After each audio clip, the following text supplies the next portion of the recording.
26 मे सोमवार सावित्री व्रत दिन आपण माने सावित्री व्रत को करि सारिबा परे संध्या समय रे घरर ए तीनोटी जगार तीनोटी दीप को लगाई दियंतु।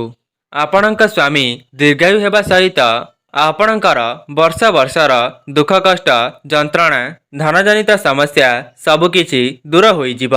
आपणकर घर सुख शांति समृद्धि रे परिपूर्ण हेब। स्वयं लक्ष्मी नारायण एवं शिव पार्वतींकर आशीर्वाद आपणक स्वामींक उपरे सदा सर्वदा रहिब, जहाद्वारा तांकर आयुष्य मध्य वृद्धि पाइब।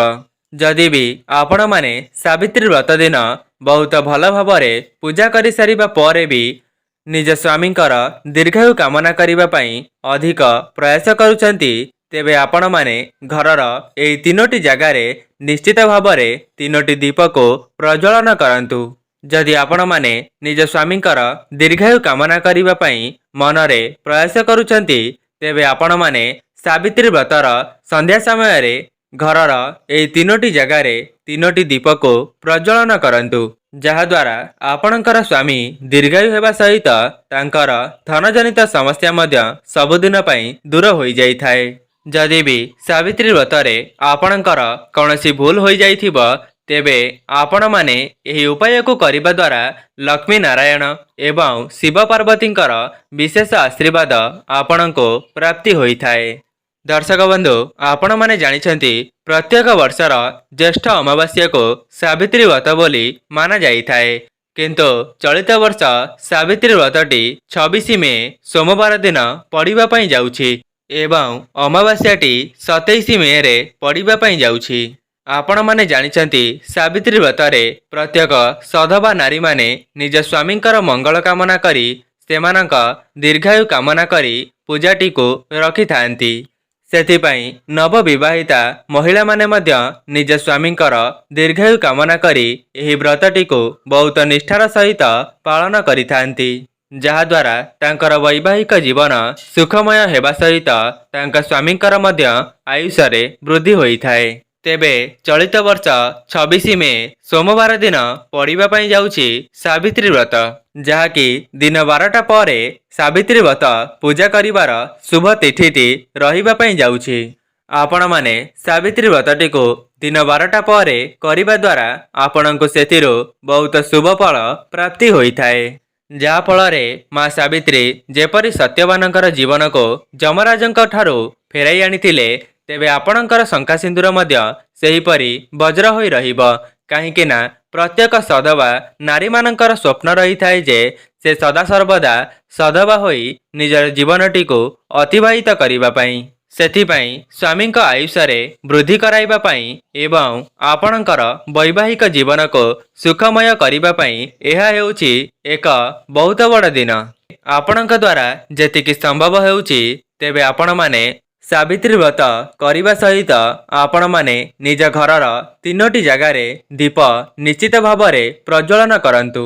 दर्शक बंधु, आउ गोटिए कथा, जदि आपण माने सावित्री व्रत दिन कौनसी भी असहाय महिला को किछि साज श्रृंगार द्रव्य दान करंती, तेबे आपणक उपरे लक्ष्मी नारायणकर विशेष आशीर्वाद प्राप्ति होई थाए।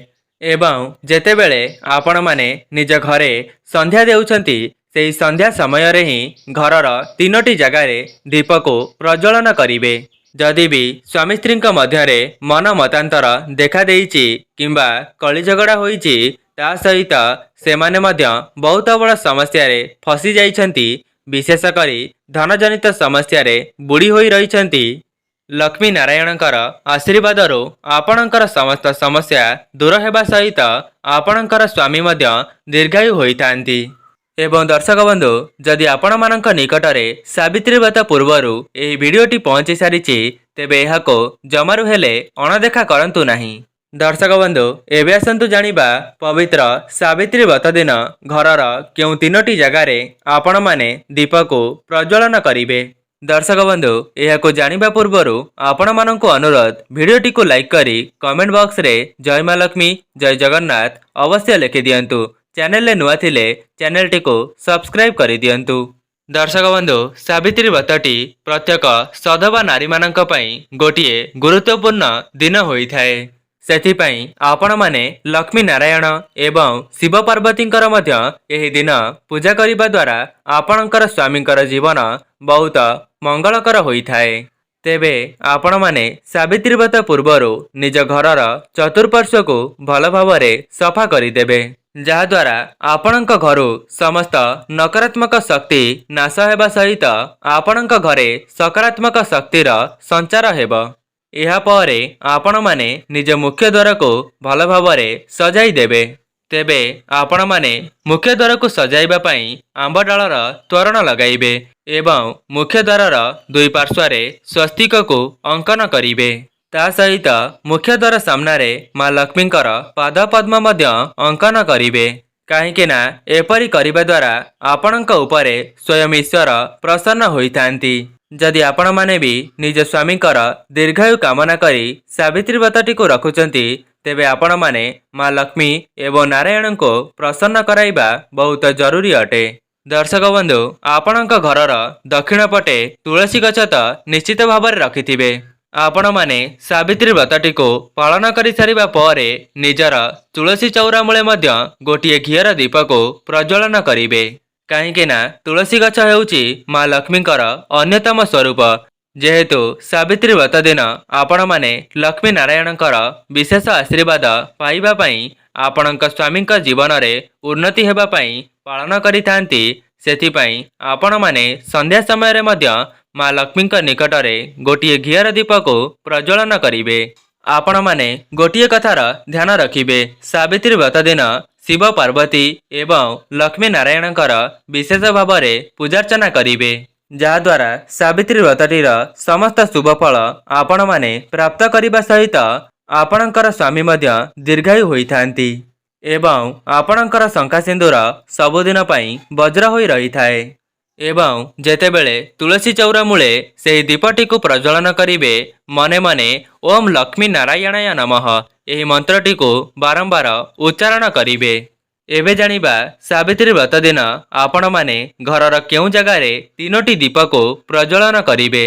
ଦର୍ଶକ ବନ୍ଧୁ, ଯେପରି ଆପଣମାନେ ନିଜ ସ୍ୱାମୀଙ୍କ ଉନ୍ନତି ପାଇଁ ଏବଂ ତାଙ୍କର ଦୀର୍ଘାୟୁ କାମନା କରିବା ପାଇଁ ଆପଣମାନେ ବ୍ରତ ରଖୁଛନ୍ତି, ସେହିପରି ସମସ୍ତ ଦେବାଦେବୀ ଆପଣଙ୍କ ମୁଖ୍ୟ ଦ୍ୱାର ପଟେ ହିଁ ଆପଣଙ୍କ ଘରକୁ ପ୍ରବେଶ କରିଥାନ୍ତି ଏବଂ ଆପଣଙ୍କ ଘରର ସମସ୍ତ ସଦସ୍ୟମାନଙ୍କର ମଙ୍ଗଳ କରାଇଥାନ୍ତି।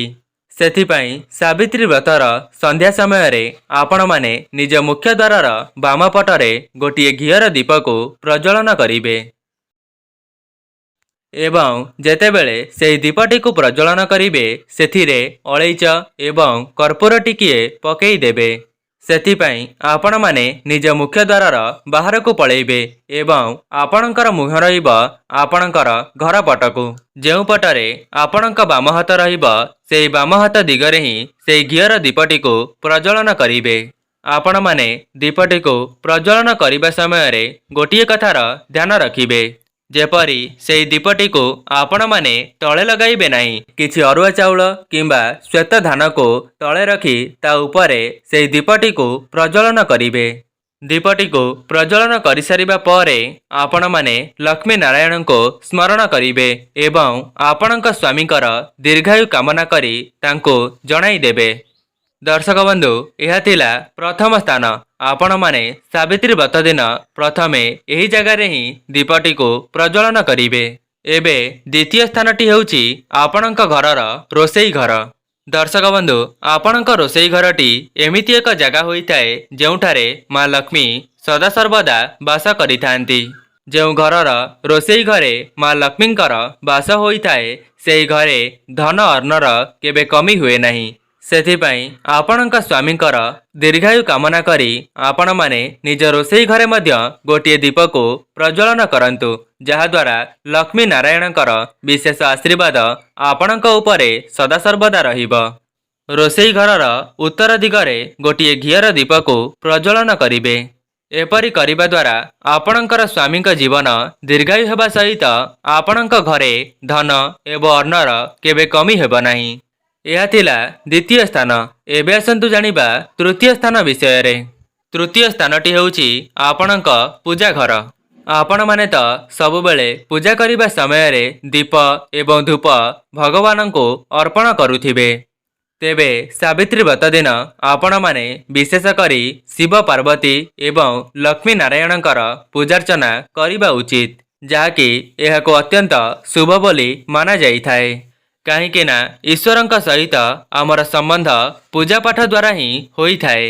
ସେଥିପାଇଁ ସାବିତ୍ରୀ ବ୍ରତରେ ଆପଣମାନେ ଯେତେବେଳେ ଗୋଟିଏ ଘିଅର ଦୀପକୁ ପ୍ରଜ୍ୱଳନ କରିବେ, ସେହି ଘିଅର ଦୀପରେ କିଛି ରାଶି ଏବଂ ଅଳେଇଚ ତା ସହିତ କିଛି କର୍ପୂର ପକାଇ କରି ସେହି ଦୀପଟିକୁ ପ୍ରଜ୍ୱଳନ କରିବେ। ଯେଉଁ ସଧବା ନାରୀମାନେ ଏହି ଭିଡ଼ିଓଟିକୁ ଦେଖୁଛନ୍ତି, ଯଦି ଆପଣମାନେ ସାବିତ୍ରୀ ବ୍ରତରେ ବିଶେଷ କୃପା ପାଇବା ପାଇଁ ଚାହୁଁଛନ୍ତି, ତେବେ ନିଜ ଠାକୁର ଘରେ ଏହି ଦୀପଟିକୁ ନିଶ୍ଚୟ ପ୍ରଜ୍ୱଳନ କରନ୍ତୁ, ଯାହାଦ୍ୱାରା ଆପଣଙ୍କ ସ୍ୱାମୀ ଦୀର୍ଘାୟୁ ହେବା ସହିତ ଆପଣଙ୍କ ଘରେ ଧନର ବର୍ଷା ହୋଇଥାଏ। ଏହାକୁ କରିବା ଦ୍ୱାରା ନା କି କେବଳ ଆପଣଙ୍କ ସ୍ୱାମୀଙ୍କ ଜୀବନରେ ଉନ୍ନତି ହେବ, ତା ସହିତ ତାଙ୍କର ଆୟୁଷ ମଧ୍ୟ ବୃଦ୍ଧି ଘଟିବ। ତେବେ ଦର୍ଶକ ବନ୍ଧୁ, ଏହା ଥିଲା ସେହି 3ଟି ଉପାୟ ଯାହାକୁ କରିବା ଦ୍ୱାରା ଲକ୍ଷ୍ମୀ ନାରାୟଣ ଏବଂ ଶିବ ପାର୍ବତୀଙ୍କର ବିଶେଷ କୃପା ସମସ୍ତ ସଧବା ନାରୀମାନେ ପ୍ରାପ୍ତ କରିପାରିବେ ଏବଂ ସେମାନଙ୍କର ସ୍ୱାମୀଙ୍କ ଜୀବନ ମଧ୍ୟ ଦୀର୍ଘାୟୁ ହେବା ସହିତ ସେ ଧନବାନ ମଧ୍ୟ ହୋଇଥାନ୍ତି। ଯଦି ଆପଣମାନଙ୍କୁ ଏହି ଭିଡ଼ିଓଟି ଭଲ ଲାଗିଥାଏ, ଭିଡ଼ିଓଟିକୁ ଲାଇକ୍ କରି କମେଣ୍ଟ ବକ୍ସରେ ଜୟ ମା ଲକ୍ଷ୍ମୀ, ଜୟ ଜଗନ୍ନାଥ ଅବଶ୍ୟ ଲେଖିଦିଅନ୍ତୁ। ଆଜି ପାଇଁ ରହୁଛି, ନମସ୍କାର।